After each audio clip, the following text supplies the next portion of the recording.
Shadow Politoad tanks the Skull. We then see the Simul swap Forretress back into Mandibuzz. Forretress might be low on HP, but gonna have enough in the tank to remove this very annoying bulky vulture from the field of play.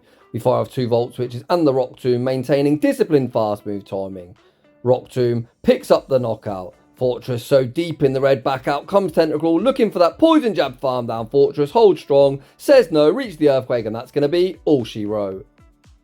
Welcome back to the channel. My name is Jamie Finn 1415 and you are currently tuned in to the home of Shadow Pokemon. On this channel, we invest our resources testing out all the Shadow Pokemon, letting you know what's good and what you should not invest in. The last Team Rocket takeover gave us access to Shadow Samurott, a Pokemon I've already showcased in the Great League. I've had numerous requests to test this thing out in the Open Ultra League, so here we are. Of course, when testing out newly released Pokemon, a lot of other content creators will put this thing behind 2 very bulky, top meta threats, but that is not my style. We'll be testing it out in a full Shadow team as always. A couple of months ago, I ploughed over 650,000 Stardust to power up a level 50 Ultra League Shadow Forretress. It currently has not been featured on the channel, and that is because I had a TM crisis where I had 0 charge TMs. As I'm kind of out of retirement from the Go Battle League, I've obtained some charge TMs. I got myself Rock Tomb and Earthquake, and that looks good enough for me. So today we test it out. Of course, Forretress, being a bug and steel type, has one singular weakness to fire. Of course, Samurott's a water type, so that should cover that fire weakness well, although Fury Cutter is resisted by fire types. I love an ABB team, so we're going to go with a double water strategy, and we're going to take a look at level 50 Legacy Ice Beam Politoad. Without any further ado, let's get into the battles. And in game 1, we see Malamar in the lead position. The opponent save switches into Shadow Gator. We get off some Volt Switch damage, make the catch onto Samurott where the Hydro Cannon is resisted. Already you can see, much like the Great League, Shadow Samurott is still a very glassy Pokemon. I anticipated us tanking 2 Hydro Cannons reasonably well, but that certainly is not the case, especially with the residual Shadow Claw damage. We shoot the Hydro Cannon over farm, fire off the Hydro Cannon, removing them from the field of play. I'm running Blizzard just because I've got a TM crisis. However, most people are on Mega Horn. I farm up to Mega Horn, throw the Hydro Cannon. This savage of an opponent shows little respect. What huge balls from this opponent. Of course, a lot of people know my playstyle. I do not mess around sending any silly baits. If I had that Mega Horn, you better bet your last buck I would have YOLO'd it. I send back out Forretress, and you can already see that Shadow Forretress has very respectable Bolt. Tanking that foul play, no problem whatsoever. We fire off the Rock Tomb, forcing our Protect Shield back, make the pivot into Politoad. Out comes the ever annoying basic bitch tin can Registeel. Today we're taking a look at the Legacy Ice Beam moveset. That is because I evolved this thing on Com Day.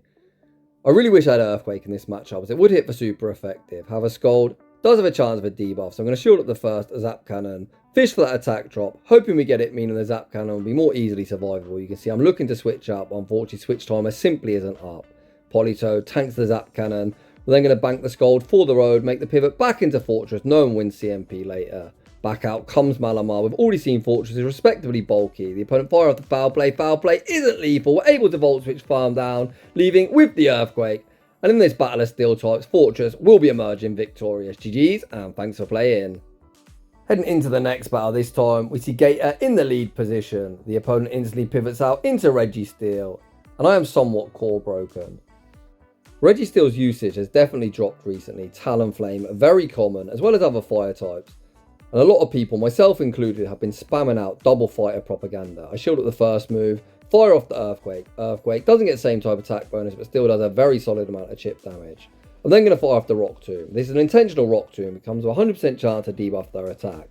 I'm then going to stay in, wait for the opponent to throw, and then attempt to snipe with some mud shots, getting a running start on my Toad. I send out Politoad looking for the snipe. The opponent makes a heads up play, not conceding the farm down, and send back out Gator. In this battle of water types, unless they've got Crunch, we can only hit for resisted damage with our charge moves, and both our quick moves are hitting for neutral. You can see we're able to get the attack drop on the first go of it. Scald now only comes with a 30% chance of an attack drop. When it was 50-50, essentially a coin flip, Scald users were busted. I'm now going to overfarm before firing off the next Scald, giving myself the best chance to reach one further charge move on the third. Registeel unlikely to return as they just get Mudshot farmed down. Out comes Gliscor. We reach the Scald. Scald should be forcing a Protect Shield, and it does. The opponent is going to fully sand attack farm me down, and we now find ourselves in the bait game. Earthquake got nerfed a few seasons ago, and this isn't even a Shadow Gliscor. I'm actually looking to call a bait here, but I thought even if they Earthquake me, it should be very easily survivable. Yeah, that isn't the case. Earthquake does absurd damage. The opponent then looks to make the Hydro Cannon catch onto Registeel. We send out Forretress, get the Volt Switch farm down, and potentially we now have a win con. Once again, the opponent is going to need to full send an Earthquake to knock us out. They go for the Aerial Ace. We withstand the damage. This Rock Tomb won't go shielded, but what it will do is drop their attack. And what I'm hoping is we're going to be able to survive the Sand attack and reach the double Hydro Cannon. Samurott re-enters the arena deep into the red health range. Did we survive that Sand attack? Unfortunately, we don't, and we take a heartbreaking loss. GG's to that opponent. In the next battle, we see Galvantula in the lead position. I've actually got a level 50 Shadow Galvantula built. If you want to see it, post it down below. You can see there, I paused the turn, ensuring Galvantula was on the screen, which it was. But all I really did there is not get my Volt Switch through. Again, we pause, ensuring that Rock Tomb lands on its intended target. This thing will be a nightmare for my back line. The opponent invests a Protect Shield, then farm up throw on the CMP tie. I'm more than happy to invest a Protect Shield here. We're not on 1 HP and I just want to get off this damage. Force the opponent all shields down, or just look to remove this spider from the field of play. Rock Tomb actually isn't lethal. We send out Samurott, not only getting the snipe, but saving Forretress as a potential sack swap. Out comes Skuntank. Skuntank pretty attack weighted, but nowhere near as attack weighted as the mighty Samurott. We farm up, throw the Hydro Cannon on the CMP tie. Hydro Cannon forces the final Protect Shield. I could shield here, look to get off the next Hydro Cannon, which I'm pretty confident will come quite close to knocking out. But even if we did knock him out, we'd be left very, very low. So instead, we save our Protect Shield. I send out Politoad. We're going to farm up, look to make the catch, back onto Forretress, saving our shield to hide behind. I now have a decision to make. I'm thinking this might be double Dark Poison or double Dark something, so I'm anticipating having quite little fast move pressure in the back. So I'm happy to take these boosted Poison Jabs in exchange for energy, thinking I'm going to need 2 moves to knock out what's in the back. I do need 2 moves, but the question is, did I take too much boosted Poison Jab damage? Can Politoad reach the 2 skulls required to win this battle? We look to reach the next skull, die when we receive the energy, and take a very heartbreaking loss. GG's to that opponent. In the next battle, well, that's a yikes lead. If I ever did see one, we say switch into Samurott. I think Fortress double water is a very viable strategy. However, I'd recommend a water type that at least hits fire type with its quick move for neutral, as opposed to resisted Fury Cutter damage. I shield up the Thunder Punch, a Shadow and Shadow Crime that would have done a lot. Our Samurott say switch is answered by Cobalion. Despite our Fury Cutters being resisted, our very nice attack stat means we do 2 shots, we're able to force our Protect Shield back. Sacred Sword, not the hardest hitting move. We should be able to survive this, and I'm hoping to reach 1 further Hydro Cannon. We survive deep in the red health range. We reach the next Hydro Cannon on what looks like to be a CMP tie. The opponent invests that final Protect Shield, and just like that, we've opened up the door for Forretress to be a Typhlosion counter confirmed. We might be double weak to fire. We've got 2 moves that hit fire types back for super effective. Forretress only has 1 weakness, which is fire, which we're double weak to. However, we are neutral to both fighting and rock, and you can see 2 stone edges are actually going to knock us out. The opponent farm up to a stone edge, so I'm forced to respect this. The opponent does force on the stone edge, which will enable me to Volt Switch farm down. Typhlosion cannot return, or they'll get 1 shot. Out comes Giratina, and we spam the switch into Politoad. Politoad does have access to Blizzard, and I wish I was running it. Blizzard, a lot better DP, and I hit objectively harder than an Ice Beam. But of course it is what it is, we're just going to fire off the Ice Beam. Ice Beam still going to do a solid amount of chip damage, but this does put us in somewhat of a tricky spot. This Politoad is fully maxed out, so I'm hoping I can survive this Dragon Claw and reach 1 further Ice Beam. That simply doesn't look to be the case. It's all down to Forretress to clean up. The opponent makes a mistake, pivoting out into Typhlosion, getting a 1-turn switch. We fire off the Earthquake. Earthquake picks up that 1 shot. Forretress is a Typhlosion counter confirmed. Back out comes Giratina, and Forretress is going to claim back-to-back victims. Oof, that was sweaty. GG's. In the next battle, we see Guzzlord in the lead position. Despite us being a steel type, we're not that good into dragons unless they've got a sub-water typing like Kingdra or a sub-flying typing like Dragonite. Of course, electric is resisted by Dragon. Earthquake won't one-shot, so instead we're going to throw 2 Volt Switches and the Rock Tomb for optimal fast move timing. After the Rock Tomb, we're going to pivot into Politoad, looking to bait out a potential grass or electric type. Out comes Venusaur. Do they know about the Ice Beam? We go straight for the Ice Beam. Ice Beam! Again, doesn't hit hard enough. Come on, Toad. You've got to do better. Venusaur is part poison, so the Mud Shots are neutral. I'm thinking, can I Mud Shot farm down? Again, Politoad simply not hitting hard enough, so I'm forced to throw the Scald. Scald, to my surprise, I force our Protect Shield back. The opponent is going to dump all their energy. I could farm down with either Pokemon, but I'm not going to show my third. Instead, we're going to Volt Switch farm down with Forretress and leave with a charge move to dump at whatever should want to come out. The opponent sends out Ampharos. Oh boy, we're in trouble. He falls on the earthquake. Does the opponent respect the damage? Gets shielded. Oh boy, this is going to get tricky. This could be a thunder punch. It probably isn't, but I am going to respect it. The opponent continues to stay, and I'm going to fire off the Hydro Cannon at the last second. Shadow on Shadow Crime. Is Hydro Cannon enough to knock out? No! They survive deep in the red, and unfortunately this one is going to end in defeat. Brutal Swing picks up the knockout. It looks like the opponent's actually disconnected here. However, they have a crunch bank. Am I going to take a win I do not deserve? No, I'm not. That opponent thoroughly deserved their victory, and I'm going to concede the match, showing great sportsmanship. Yes, I like to trash talk a bit on the channel, but I am a man of honour. In the next battle, we see Greedon in the lead. The opponent goes straight for the Trailblaze. I'm not sure if Trailblaze or Crunch is recommended. Perhaps they've got Trailblaze and Crunch, but either way, nice to see it here, as my backline isn't going to fancy that grass type coverage.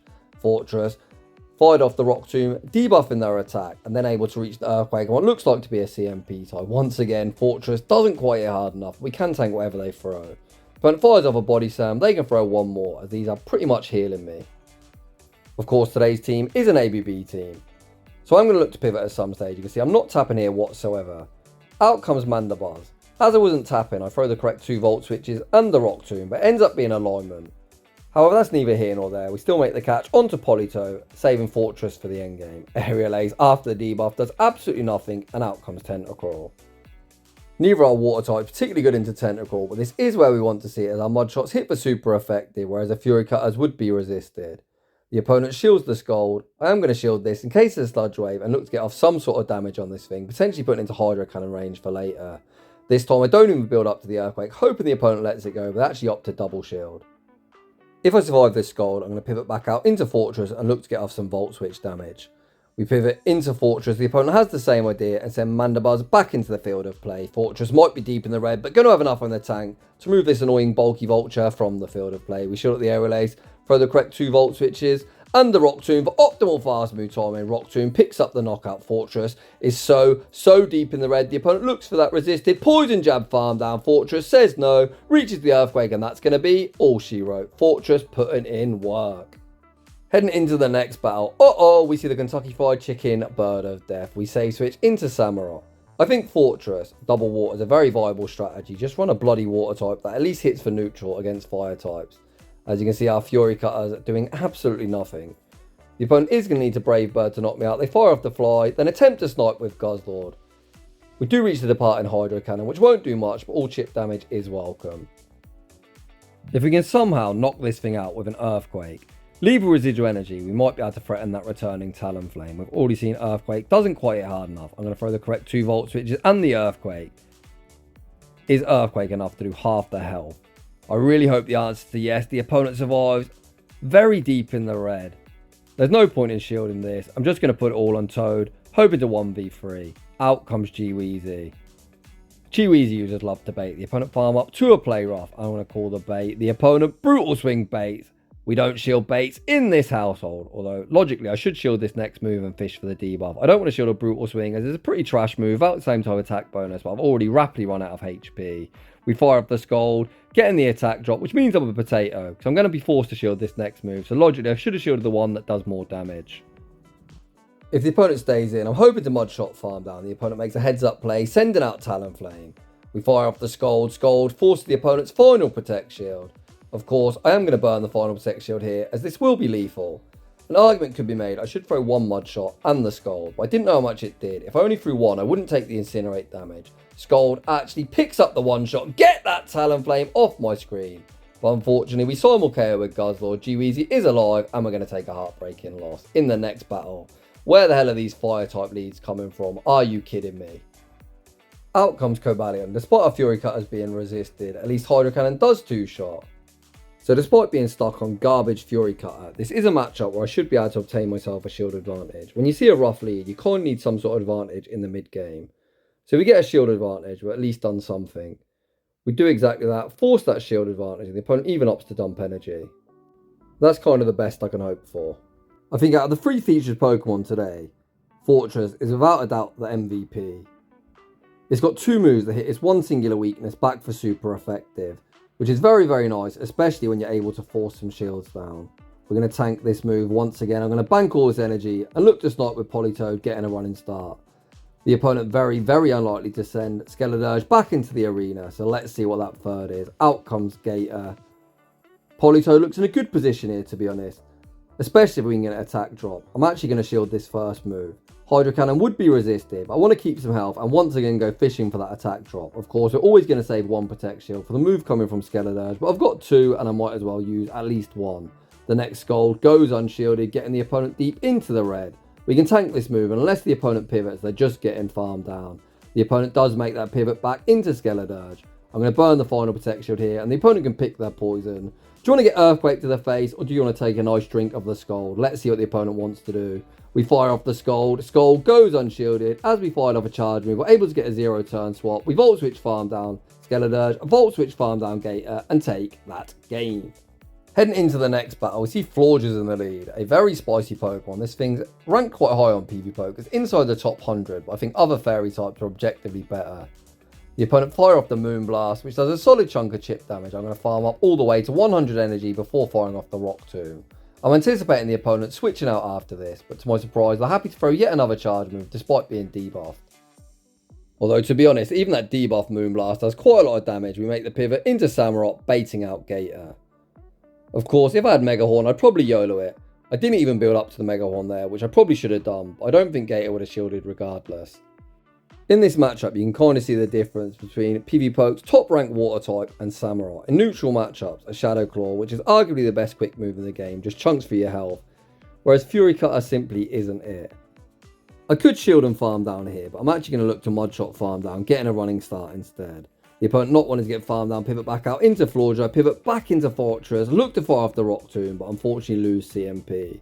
I'm really hoping I can Mudshot farm down before they reach a charge move, but again, non-stab Mudshots simply aren't it. It's only a disarming voice, but we've seen me be stingy with shields, so I'm going to shield, hoping a healthy Politoad with residual energy can win me this battle. Let's see what's in the back. The opponent waiting out their clock, which means they're probably going to look to make a catch at some stage. Out comes Primeape. Primeape is very glassy. Shadow Scold, forced the protection here. I'm going to anticipate the opponent looking to make that catch. Out comes Gator. We're able to fully Mudshot farm down, leaving at 100 energy. The question is a Scold enough to one-shot? The first Scold forces the opponent's final Protect Shield. We reach the next Scold. I really hope for a miracle, but unfortunately Scold simply doesn't get the job done. The opponent has no reason to bait. They can just double CC me, so I'm going to tank the move. They go for the close combat, and we lose that game. GG's to that opponent.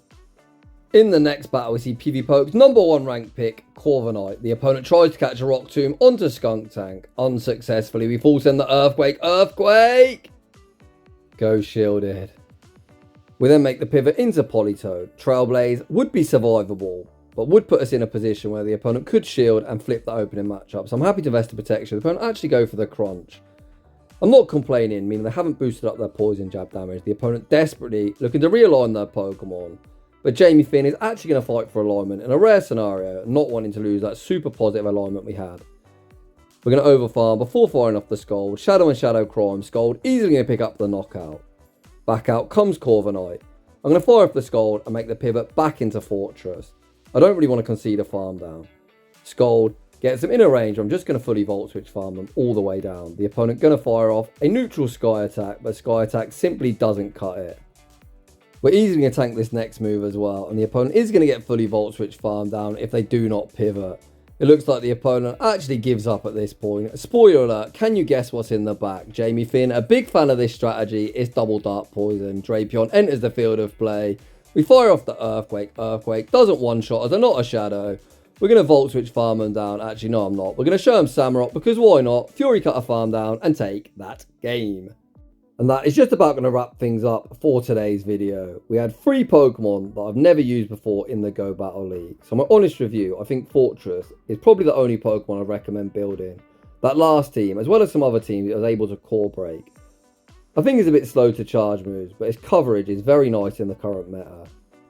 Samurott is one quick move away from being meta relevant. Of course, Gator used to be absolutely garbage before it got Shadow Claw. I've got high hopes one day it will be a meta top dog, but this is not its time. Politoad has a whole heap of charge moves it's got access to. Weather Ball is its spammiest move, but this is the Ultra League where Pokemon are very bulky, so I opted for the harder hitting Scald, but even that simply didn't cut it. I think if you want to use a Mud Boy, you just stick to the good old G Swampert. My friend Jeff Love used to love Politoad, and I always used to call it a poor man's Swampert. And I think after today's showcase, I'm very much still of the same opinion. So if you're enjoying the content, smash that like button if you're new, consider subscribing if you like your battles featured on my channel. A link to my battle submission form is down below, and as always, huge thanks to everyone for watching, and I'll see you all in the next one.